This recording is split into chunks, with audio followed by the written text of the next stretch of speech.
মৰমৰ ছাত্ৰ ছাত্ৰীসকল, মই আজি তোমালোকক শংকৰদেৱ শিশু নিকেতন বিদ্যালয়ৰ পঞ্চম শ্ৰেণীৰ ইংৰাজী বিষয়ৰ তোমালোকক এখন বছৰেকীয়া পৰীক্ষাৰ প্ৰশ্নপেপাৰ ভিডিঅ' আকাৰে দিবলৈ গৈছোঁ। গতিকে তোমালোকে প্ৰশ্নপেপাৰখন ভালদৰে চাবা।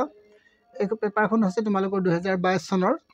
গতিকে তোমালোকক কি কি প্ৰশ্ন ইয়াত দিছিলে আৰু ইয়াৰ প্ৰশ্নবিলাকৰ উত্তৰ তোমালোকে কিদৰে লিখিবা সেই সকলোবিলাক মই তোমালোকক দেখুৱাই দিছোঁ। গতিকে তোমালোকে এবাৰ ভালদৰে চাই ল'বা। ইয়াত প্ৰথমতে তোমালোকক দিছে quiet from your memory the first 8 lines of any one of the following poems। মানে ইয়াৰ পৰা যিকোনো তোমালোকে দুটা পয়েম দিয়া হৈছে। এই দুটা পয়েমৰ ভিতৰত তোমালোকে এটা পয়েম লিখিব লাগে। মুখস্থ 8 শাৰী মুখস্থ লিখিলে হ'ব। গতিকে প্ৰথম প্ৰশ্নটো দিছে তোমালোকৰ ferry story the world from A railway carries. দুটা কবিতা দিয়া আছে। দুটা কবিতাৰ ভিতৰত তোমালোকে এটা কবিতা লিখিলে হ'ব। ইয়াৰ পিছত তোমালোকে নেক্সট প্ৰশ্নটো মন কৰিবা। 2 নম্বৰ প্ৰশ্নটো কি দিছে তোমালোকক right the English meaning of the flowing words any 5। তোমালোকে যিকোনো 5টা ইংলিছ মিনিং লিখিব লাগে। গতিকে মই ইংলিছ মিনিংবিলাক লিখি দিছোঁ। ষ্টিমছ, গ্লিমছ আৰু ক্ৰেচাৰ, ডিচিপেলছ আৰু ব্ৰেম্বেলছ আৰু প্ৰস্পেক্ট। গতিকে তোমালোকে চাবা গ্লিমিক্স মানে কি তোমালোকে এ কুইক লুক। গোটেইবিলাক মই লিখি দিছোঁ। তোমালোকে এবাৰ ভালদৰে চাইছা। ষ্টিম মানে হৈছে তুমি কি এ গ্ৰেট ৰিকুৱেষ্ট। মনত ৰাখিবা ডাঙৰ ৰিকুৱেষ্টক আমি কি বুলি কওঁ ষ্টিম বুলি কওঁ। ক্ৰেচাৰ মানে তোমালোকে গম পাইছা এ স্মল এনিমেলছ মানে সৰু জন্তু প্ৰাণী মানে। তাৰপিছত দিছে ডিচিপেলছ মানে হৈছে এ ৰিলিজিয়াছ লিডাৰ্ছ। আৰু ব্ৰেম্বেলছ মানে হৈছে স্মল ট্ৰিজ উইথ থ্ৰ'নছ। আৰু প্ৰস্পেক্ট মানে হৈছে তোমালোকে হপ লিখিবা। এইখিনি মই তোমালোকক বুজাই দিয়া নাই কাৰণ মই আগৰ ভিডিঅ'ত তোমালোকক কৈ দিছিলোঁ। গতিকে তোমালোকে এইখিনি উত্তৰ চাই ল'বা এবাৰ। ইয়াৰ পিছত তোমালোকে এইবাৰ 3 নম্বৰ প্ৰশ্নটোলৈ আহিবা। 3 নম্বৰ প্ৰশ্ন তোমালোকক কি দিয়া হৈছিলে? 3 নম্বৰ প্ৰশ্ন তোমালোকৰ দিয়া হৈছিলে answer the flowing questions any 2। মোৰ এইকেইদিন গা ভাল নাই। গতিকে মই ভিডিঅ' কৰিবলৈ বহুত অসুবিধা পাইছোঁ। তথাপি তোমালোকক যিহেতু প্ৰয়োজন আছে সেইবাবে মই ভিডিঅ'বিলাক বনাবলৈ চেষ্টা কৰিছোঁ। গতিকে তোমালোকে ভালদৰে চাবা। Why did the villagers keep the lake clean. ইয়াত তোমালোকে উত্তৰটো কি লিখিবা the villager keep the lake cleans because. তোমালোকে কি কৰিব চোৱা ইয়াত মই কি কৰিলোঁ দ্য ভিলেজাৰ্ছ লিখিলোঁ আৰু কিপ্ট ইয়াত ডিড আছিলে। গতিকে মই ইয়াত কিপ লিখিলোঁ আৰু দ্য লেক ক্লিনছ লিখিলোঁ আছে বিকজ কি কাৰণে তেওঁলোকে চফা কৰি ৰাখিছিলে। It was the only source of the drinking Waters. মানে সেইটোৱে এটা একমাত্ৰ কি আছিলে চ'ৰ্চ আছিলে water from them. They took waters from the lake from the household use to মানে মানুহবিলাক তাৰ পৰা পানী ব্যৱহাৰ কৰিছিলে। It was evens used in the paddy fields. আৰু পেডি মানে ইয়াত খেতিবিলাকৰ কাৰণেও ইয়াৰ পৰা পানীৰ প্ৰয়োজন হৈছিলে। গতিকে এইখিনি তোমালোকে লিখিলে হ'ব। ইয়াৰ পিছত নেক্সট তোমালোকে চাবা কি দিয়া আছে what does the point mean by the hills and the plane fly. গতিকে তোমালোকে ইয়াৰ উত্তৰবিলাক মই লিখিয়ে দিছোঁ। ভালদৰে তোমালোকে এবাৰ চাই ল'বা। And as the train is moving very fast the poet has only quick glimpses of the sides of the hills and plains so' said it look like flyings. মানে অকণমান তেওঁলোকে এটা তাৰ ঝলকে দেখিছিলে। গতিকে সেই কথাষাৰ তোমালোকে লিখিলে হ'ব। ইয়াৰ পিছত তোমালোকে নেক্সট 3 নম্বৰ প্ৰশ্নটো চাবা কি আহিছিলে তোমালোকৰ 3 নম্বৰ প্ৰশ্নটো। 3 নম্বৰ প্ৰশ্নটো তোমালোকৰ where is the science park. মানে তোমালোকে বুজি পাইছা হুৱেৰ মানে তোমালোকে গম পাইছা ক'ত আছে ছায়েন্স পাৰ্ক সেই কথাষাৰ কৈছে। গতিকে তোমালোকে লিখিবা দ্য ছায়েন্স পাৰ্ক। ইয়াৰ পৰা লিখিবা দ্য ছায়েন্স পাৰ্ক ইজ ক'ত আছিলে এট ৰিজনেল ছায়েন্স চেণ্টাৰ। তোমালোকে কি লিখিবা ৰিজনেল ছায়েন্স চেণ্টাৰ। তোমালোকে এই কথাষাৰ মনত ৰাখিলে হ'ব ক'ত তেওঁলোকে ছায়েন্স পাৰ্কখন আছিলে। ইয়াৰ পিছত দিছে হুৱেৰ ৱাজ দ্য মাধৱদেৱ বৰ্ণ। মানে হুৱেৰ মানে তোমালোকে গম পাইছা হুৱেৰ থাকিলে তোমালোকে গম পাবা ক'ত কথাষাৰ সুধিছে। হুৱেৰ ৱাজ দ্য মাধৱ বৰ্ণ মানে মাধৱ ক'ত জন্মগ্ৰহণ কৰিছিল। গতিকে তোমালোকে লিখিবা মাধৱদেৱ ৱাজ বৰ্ণ ইন এ ভিলেজ কল্ড লেটেকু পুখুৰী গতিকে তেওঁ লেটেকু পুখুৰীত জন্মগ্ৰহণ কৰিছিল ইয়াৰ পিছত 5 নম্বৰ প্ৰশ্ন চাবা হোৱাই ডিড দ্য চাইল্ড চিং ইন এ ডাৰ্ক উডছ মানে কিয় হোৱাই তোমালোকে থাকিলে গম পাবা যে কিয় সেই ল'ৰাজনে চিং ইন এ ডাৰ্ক উডছ মানে দ্য চাইল্ড চিং ইন এ ডাৰ্ক উডছ কিয় তেওঁ সেই ডাৰ্ক উডছত মানে গান গাইছিল ইয়াত তোমালোকে লিখিবা দ্য চাইল্ড চেং ইয়াত যিহেতু তোমালোকৰ ডিড আছে গতিকে তোমালোকে লিখিব দ্য চাইল্ড চিং আছিলে চেং হৈ যাব in dark Woods because the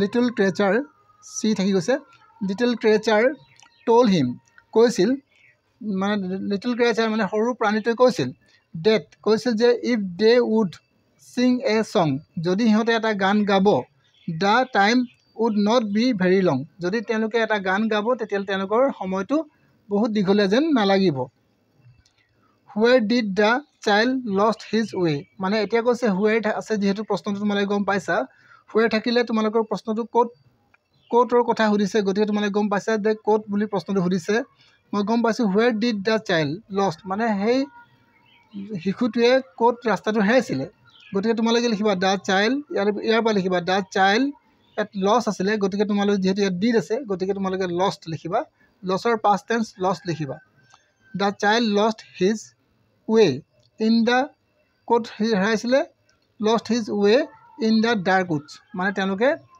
আন্ধাৰ কাঠনিত তেওঁলোকে তেওঁৰ ৰাস্তাটো হেৰাইছিলে এইটো হৈ গ'ল তোমালোকৰ 6 নম্বৰ প্ৰশ্ন ইয়াৰ পিছত তোমালোকে 7 নম্বৰ প্ৰশ্নটো চাবা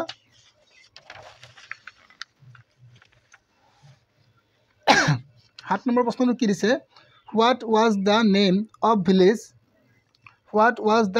ভিলেজ মানে ভিলেজখনৰ নাম কি আছিলে সেই কথাষাৰ সুধিছে গতিকে তোমালোকে জানা চবেই যে ভিলেজখনৰ নাম আছিলে ৰত্ন সৰোবৰ গতিকে তোমালোকে লিখিবা দ্য নেম মানে এই কথাষাৰ লিখিবা the name was the name of the village লিখিবা আৰু ৱাজটো ইয়াত আহি যাব ৱাজ ৰত্ন সৰোবৰ মনত ৰাখিবা ৰত্ন সৰোবৰ নাম আছিলে ভিলেজটোৰ নাম এইবাৰ দিছে আকৌ হুৱেৰ ডাজ পাপৰি লিভ মানে হুৱেৰ মানে তোমালোকে বুজি পালা যে ক'ত কথাষাৰ সুধিছে গতিকে তোমালোকে লিখিবা পাপৰি লিভছ এইটো প্ৰশ্ন মোৰ লিখিব থাকি গ'ল পাপৰি ক'ত বাস কৰিছিল তোমালোকে গম পাইছা গতিকে তোমালোকে লিখিবা পাপৰি লিভ লিখি আৰু ইয়াত তোমালোকে ইন ক'ত তেওঁ বাস কৰিছিল এই কথাষাৰ লিখিবা মই চোৱা থাকি গ'ল চাবলৈ গতিকে তোমালোকে নিজে চেষ্টা কৰিবা বা মই তোমালোকক কমেণ্টত জনাই দিম ইয়াৰ উত্তৰ তাৰপিছত নেক্সট প্ৰশ্নটো চাবা who is the point of the poems fairy story who is the poem fairy story গতিকে লিখিবা Stevie's with is the point of the poem fairy story মানে ষ্টেভিছ আৰু স্মিথ এই ফেৰী ষ্টৰীটোৰ লেখকজনৰ নাম সুধিছিলে কোন আছিলে ইয়াৰ পিছত তোমালোকে আৰু এটা প্ৰশ্ন সুধিছে where did Sankardev meet Shri মাধৱদেৱ ফ্ৰম দ্য ফাৰ্ষ্ট টাইম মানে ক'ত লগ পাইছিল হুৱেৰ মানে তোমালোকে বুজি পাইছা যে মাধৱদেৱ আৰু শংকৰদেৱ আৰু মাধৱদেৱে ক'ত প্ৰথমবাৰৰ বাবে তেওঁলোকে লগ পাইছিল তোমালোকে লিখিবা শ্ৰী শংকৰদেৱ মিট ইয়াত MET আছিলে গতিকে তোমালোকে এবাৰ ছিংগুল দিবা কাৰণ এইটো পাষ্ট টেন্সত যাবগৈ শংকৰদেৱ মিট শ্ৰী মাধৱদেৱ in a village of the Majuli named ধোৱাহতা Belguri গতিকে মাজুলীত লগ পাইছিলে আৰু নেম আছিলে কাৰ গাঁওখনৰ নাম আছিলে ধোৱাহতা বেলগুৰি আছিলে ফৰ দ্য ফাৰ্ষ্ট টাইম এই কথাষাৰ তোমালোকে লিখি দিবা ইয়াৰ পিছত তোমালোকে 10 নম্বৰ প্ৰশ্নটো কৰিলোঁ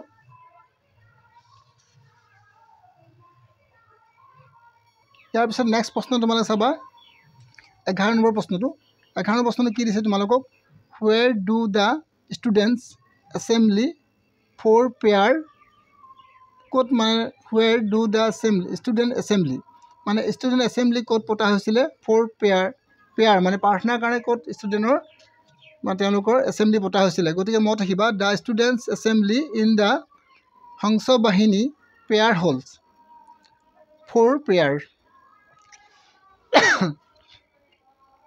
ইয়াৰ পিছত তোমালোকে নেক্সট লিখিবা what is the aim of the observings the world environmental day মানে হোৱাট ইজ দ্য মানে কি পতা হৈছিল দ্য এইম কৰিছিল observings the world environment day.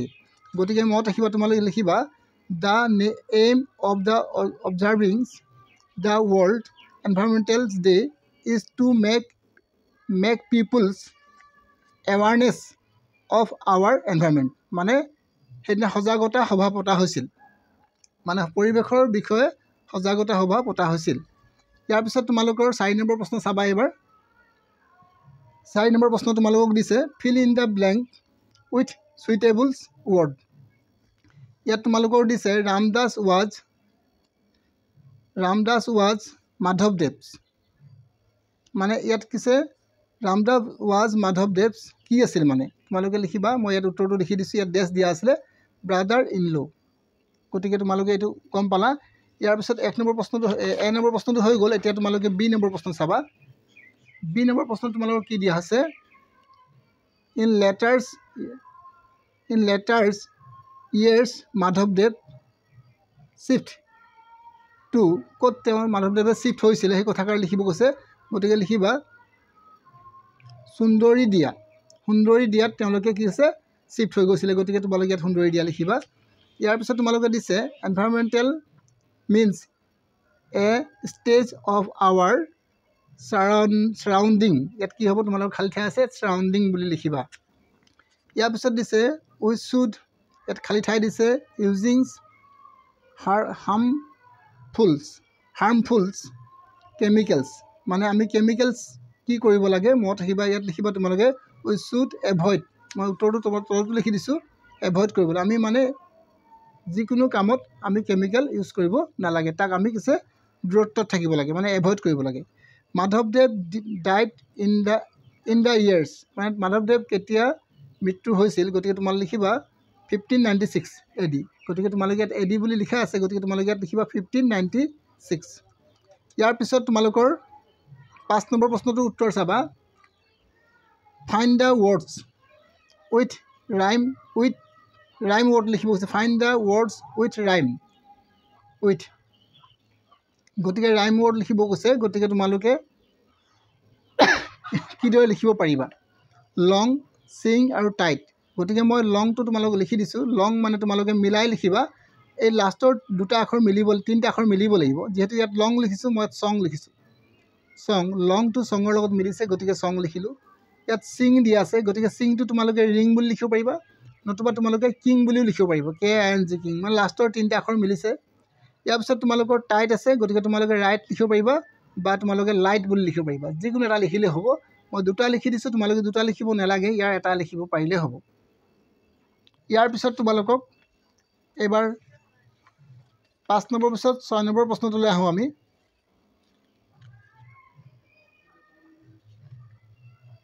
ইয়াৰ পিছত তোমালোকৰ এই 7 নম্বৰ প্ৰশ্নটো চোৱা। Put suitables articles in the gap, মানে ইয়াত চি ইজ, ইয়াত ইণ্ডিয়ান আছে, গতিকে তোমালোকে ইয়াত এন বহাবা। ইয়াত হিন্দুজ আৰ ব্ৰেভ, গতিকে তোমালোকে ইয়াত দা লিখিবা, দা হিন্দুজ আৰ ব্ৰেভ লিখিবা। ইয়াত তোমালোকে কমল ইজ MA আছে, গতিকে তোমালোকে এম উচ্চাৰণ কৰাৰ আগতে গতিকে এ উচ্চাৰণ কৰিছা, সেইবাবে তোমালোকে ইয়াত কি লিখিবা, এন লিখিবা। গতিকে এইকেইটা তোমালোকৰ আৰ্টিকল আছিলে। ইয়াৰ পিছত তোমালোকৰ 8 নম্বৰটো চাবা। টাৰ্ণ ইনটু নেগেটিভ। এইটো তোমালোকে যদি বুজি পোৱা তে তোমালোকৰ একেবাৰে সহজ হ'ব। মনত ৰাখিবা, তোমালোকে এই কেইটামান শব্দ মনত ৰাখিবা। এটা হৈছে তোমালোকৰ এম, ইজ, আৰ, ৱাজ, তাৰপিছত ৱেৰ, চেল, তাৰপিছত তোমালোকে লিখিবা উইল, উড, শুড আৰু কেন। আৰু তোমালোকৰ শব্দ আছে, গতিকে তোমালোকে এইখিনি শব্দ মনত ৰাখিবা। বৰ্তমান যদি এইকেইটা শব্দ দেখিছা তে তাৰপিছত তোমালোকে নেগেটিভ কৰিব লগা হ'লে এটা তোমালোকে কি বহাবা, not বহাবা, NOT, not.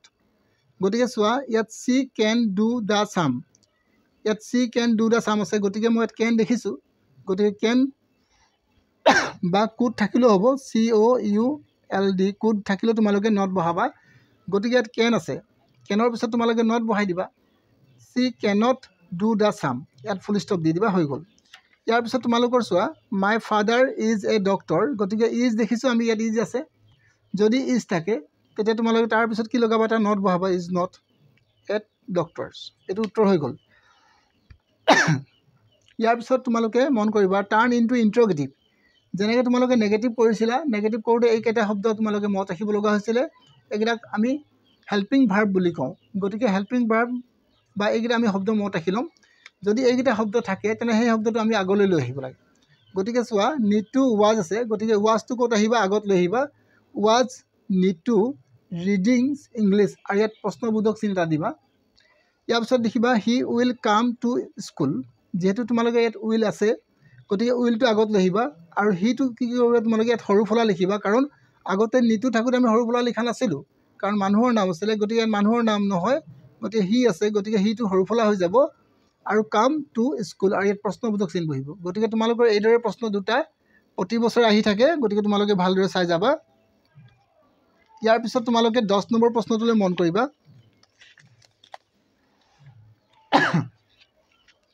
Right the opposite word of the of কি কি লিখিছে কুইকলি ৰাইট আৰু লং গতিকে তোমালোকে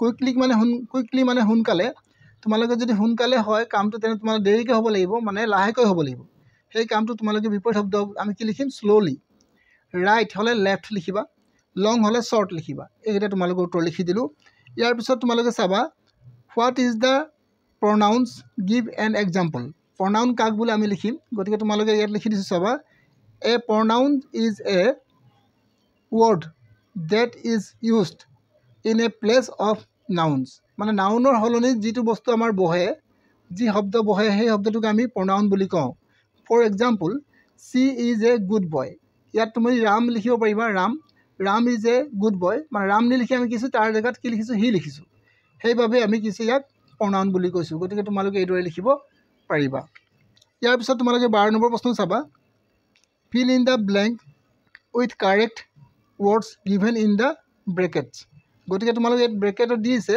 the boy two school everyday থাকিলে গম পাবা ভাৰ্বৰ লগত কি লাগিব যদি ইয়াত তোমালোকৰ এজন মানুহ থাকে দ্য বয় এজনৰ কথা কৈছে মানে গোটেই দ্য বয় ল'ৰাজনৰ কথা কৈছে গতিকে তোমালোকে ইয়াত কি লিখিবা ইয়েছ লিখিবা গোছ গতিকে তোমালোকে ইয়াত কি লিখিবা উত্তৰত মই উত্তৰটো কৰি দিছোঁ ইয়াত চোৱা the boys goes to school everyday ইয়াৰ পিছত আকৌ দিছে তোমালোকৰ হি ডান দ্য চাম গতিকে হি থাকিলে তোমালোকে কেতিয়াও কি নোৱাৰিবা হেভ লিখিব নোৱাৰিবা গতিকে কি লিখিবা ইয়াত হি হেজ ডান দ্য চাম গতিকে হি হেজ লিখিবা ইয়াৰ পিছত তোমালোকৰ চি নম্বৰ প্ৰশ্নটোলৈ আমি যাওঁ চি নম্বৰ প্ৰশ্নটো আমাৰ কি দিয়া হৈছে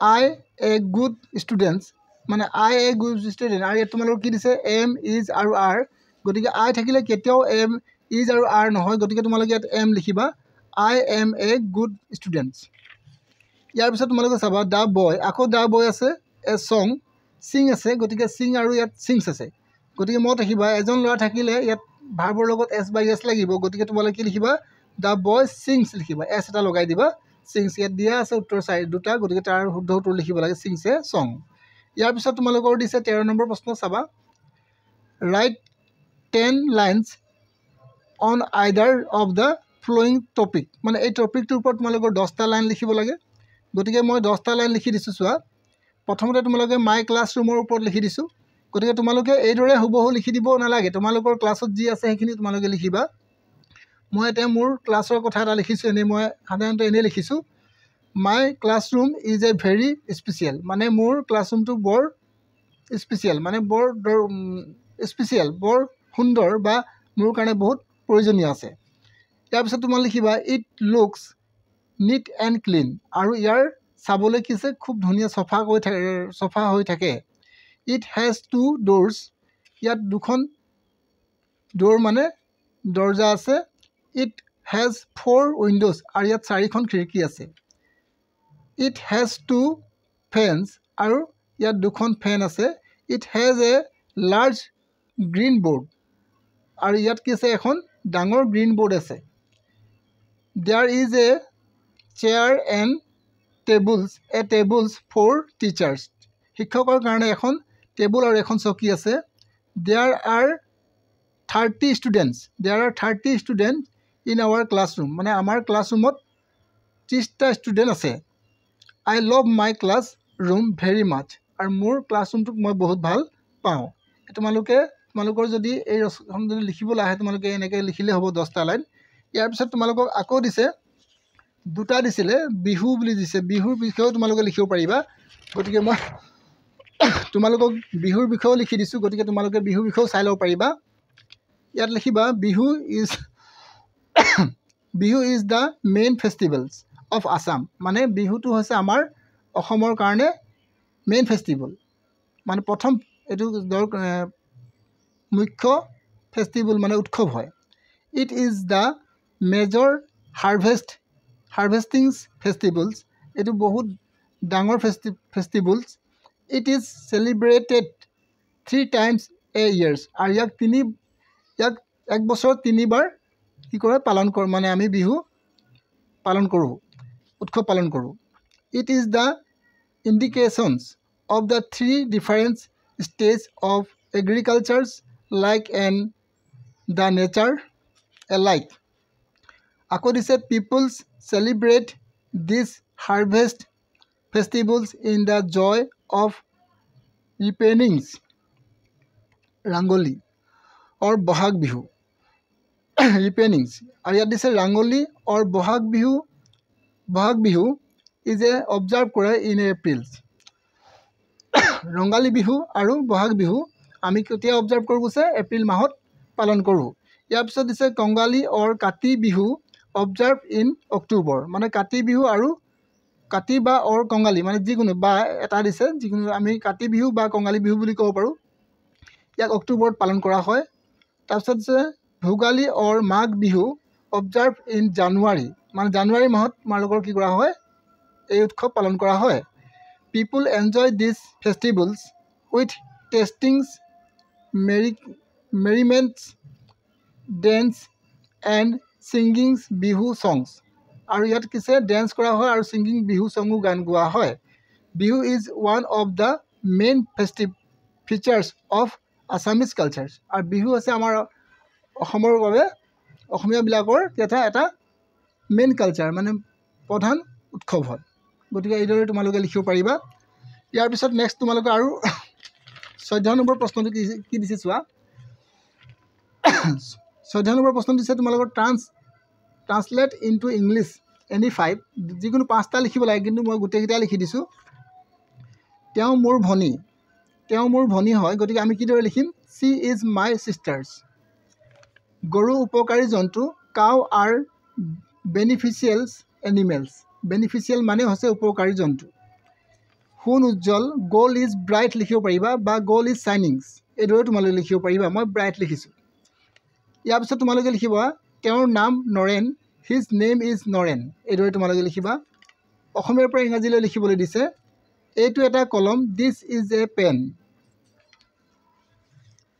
মোৰ খুৰা এজন শিক্ষক, মাই আংকল ইজ এ টিচাৰ, এইদৰে তোমালোকে লিখিবা। যদি তোমালোকে বুজাত অসুবিধা হৈছে ভিডিঅ'টো দুবাৰকৈ চাবা, নিশ্চয় তোমালোকে বুজি পাবা। আৰু মোৰ খৰখেদাও হৈছে, কাৰণ তোমালোকৰ পৰীক্ষা আৰু বেছি দিন নাই, মাত্ৰ মাজত তোমালোকৰ এটা দিন আছে। গতিকে এটা দিনৰ কাৰণে ময়ো খৰখেদাকৈ বনাবলগীয়া হৈছে, কাৰণ মই ইংৰাজী বিষয়ৰ তোমালোকক ভিডিঅ' প্ৰায় নবনাওঁ, মই অংক বিষয়ৰ ভিডিঅ'বিলাকে প্ৰায় বনাওঁ। গতিকে মই তোমালোকে যিহেতু বিচাৰিছা, সেইবাবে মই তোমালোকক বিচাৰি ইয়াৰ লেচনবিলাকৰ পৰা উত্তৰবিলাক কৰাই দিছোঁ। আৰু ক'ৰবাত খৰখেদা লিখাৰ বাবে ক'ৰবাত অলপ ভুল চুলো হ'ব পাৰে, গতিকে তোমালোকে সেইখিনি অলপ শুধৰাই ল'বা। ইয়াৰ পিছত তোমালোকৰ 15 নম্বৰ প্ৰশ্নটো কি দিছে, লেচন ৰিডিং তোমালোকৰ কৰিব দিব। এইটো তোমালোকৰ স্কুলৰ পৰা দিয়া হ'ব ফ্ৰম টেক্সট বুক, মানে তোমালোকৰ কিতাপৰ পৰা। আৰু ডিক্টেশ্যন মানে চুটলিপি তোমালোকক লিখিব দিয়া হ'ব, সেইটো তোমালোকৰ কিতাপৰ পৰা দিয়া হ'ব। এইখিনি তোমালোকৰ স্কুলৰ কাম, গতিকে স্কুলতে তোমালোকক কৰিবলৈ দিয়া হ'ব। এইখিনি আছিলে তোমালোকৰ 2022 বৰ্ষৰ প্ৰশ্ন পেপাৰৰ উত্তৰ আৰু প্ৰশ্ন। আৰু যদি তোমালোকে মোৰ ভিডিঅ'বিলাক চাই উপকৃত হ'ব পাৰিছা, তেতিয়াহ'লে মোৰ চেনেলটো এবাৰ লাইক কৰিবা, শ্বেয়াৰ কৰিবা আৰু ছাবস্ক্ৰাইব কৰিবা। আজিলৈ মই তোমালোকে ইমানটো এৰিব বিচাৰিছোঁ। নেক্সট ভিডিঅ'ত আকৌ লগ পাম। আৰু তোমালোকৰ পৰীক্ষা এইবাৰ কেনেকুৱা হৈছে মোক কমেণ্টত জনাবা। কাৰণ মই তোমালোকক যিহেতু যিবিলাক কৈছোঁ তোমালোকৰ সেইবিলাক কমন পৰিছে নাই বা তোমালোকে ভালদৰে শিকিব পাৰিছা নাই। আৰু মই নেক্সট ইয়েৰত তোমালোকৰ ইয়াৰ প্ৰতিটো প্ৰশ্ন তোমালোকৰ দিবলৈ চেষ্টা কৰিম। আজিলৈ মই তোমালোকক ইমানটো এৰিছোঁ।